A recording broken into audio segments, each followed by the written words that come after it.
دوستو، امریکی صدر اور صدر اشرف غنی اور طالبان نمائندگان کے کیمپ ڈیوڈ میں اتوار کو طے شدہ خفیہ مذاکرات ایک روز پہلے منسوخ ہو گئے۔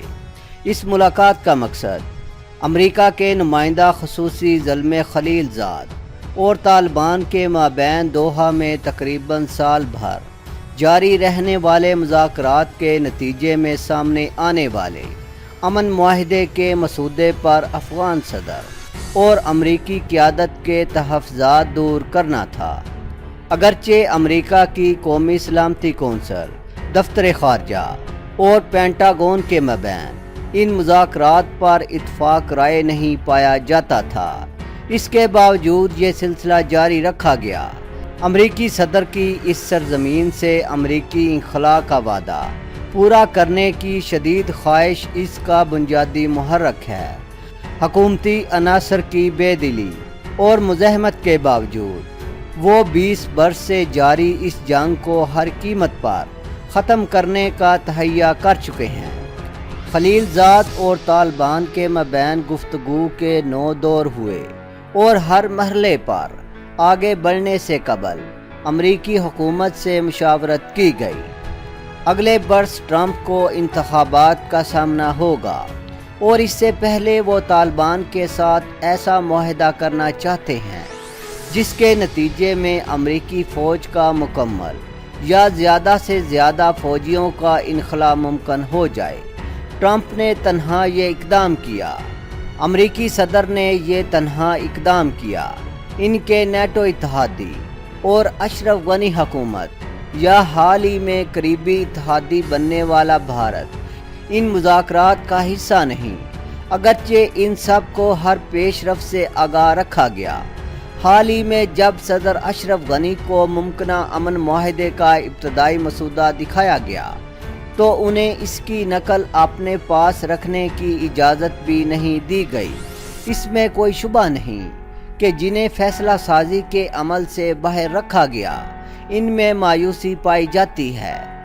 جرمنی، جس کے صرف 200 پولیس اہلکار اور فوجی اس جنگ میں شامل ہیں، اپنے تمام منصوبوں پر کام روکنے کا فیصلہ کر چکا ہے اور اپنے اہلکاروں کی سلامتی کو درپیش خطرات کے پیش نظر ان کی زیادہ سے زیادہ تعداد کو واپس بلا چکا ہے، جبکہ اس کے زیادہ تر سپاہی محفوظ علاقوں میں تعینات ہیں۔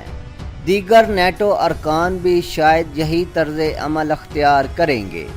مذاکرات میں اپنی سیاسی پوزیشن کو مزید مستحکم کرنے کی خاطر طالبان نے اشرف غنی حکومت پر دباؤ بڑھانے کے لیے سرکاری عمارتوں پر حملوں کا سلسلہ شروع کیا، جس کے نتیجے میں متعدد افغانوں اور غیر ملکیوں کا جانی نقصان ہوا۔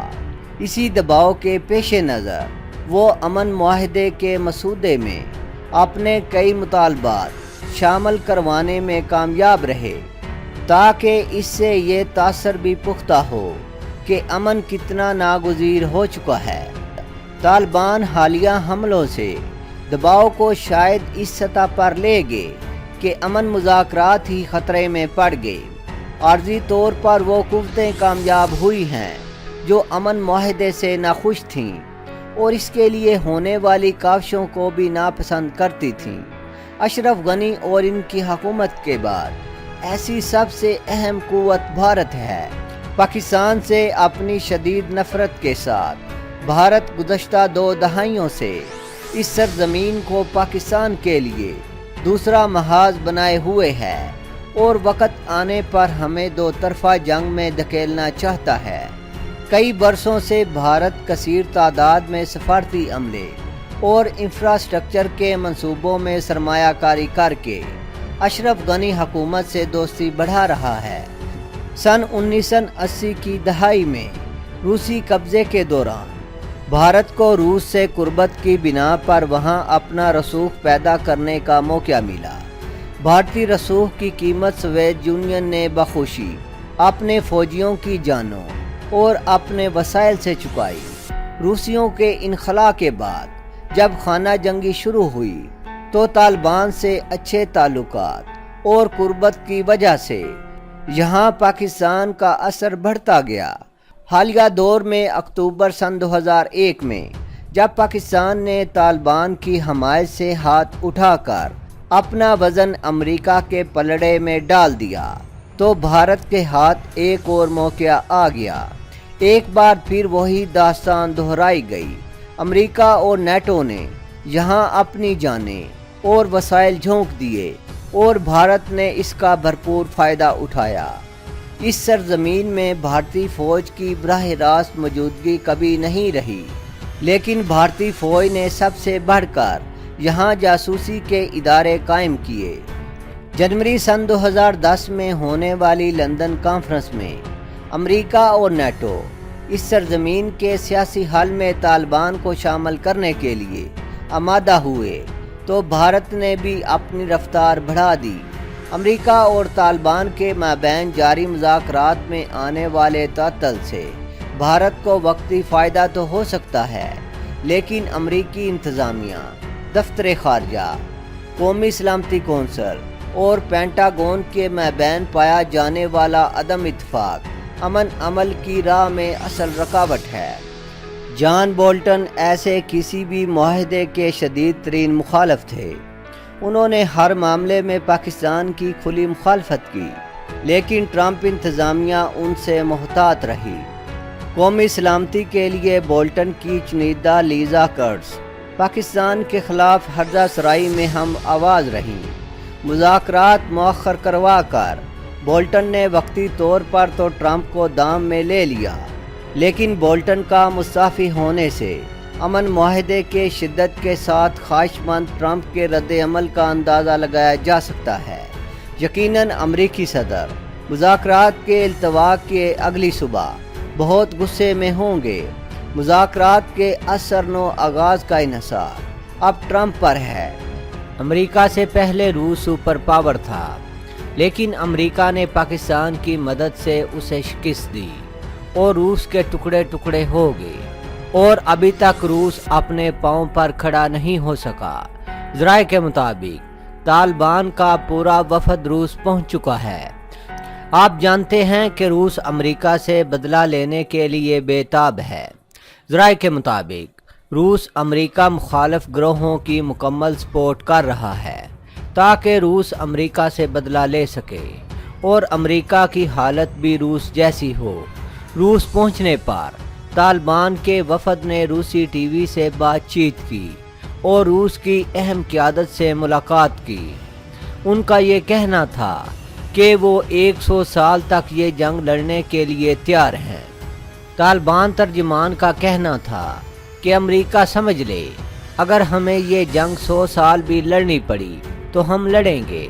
اگر امریکہ جنگ کو طول دے کر اپنی تباہی کروانا چاہتا ہے تو ہم جنگ کو جاری رکھیں گے۔ ماہرین کے مطابق اب روس کیا کرے گا اور چین کا اس میں کیا کردار ہوگا؟